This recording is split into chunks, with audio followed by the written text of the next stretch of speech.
Hey guys, for this video ay gagawa tayo ng tracing at coloring books ng mga kids. Ang gamit ko palang printer ay Brother DCP E420W. Glossy photo paper, A4 size, 210 GSM. I-set muna natin yung Illustrator settings at yung printer settings bago natin i-print. Sinet ko pala ito sa A4 size, borderless para kasyang-kasya sa ginawa nating design.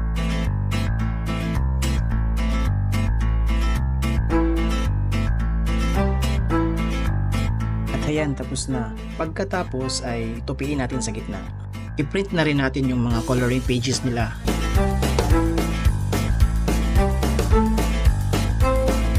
Ito naman ay kailangan puputulin ang gilid ng cover na walang design gamit ang paper cutter para naman maging pantay ang coloring pages at ang cover niya. Gamit ang stapler ay pagdugtungin natin ang coloring pages at ang cover. And this is the result. Thanks for watching!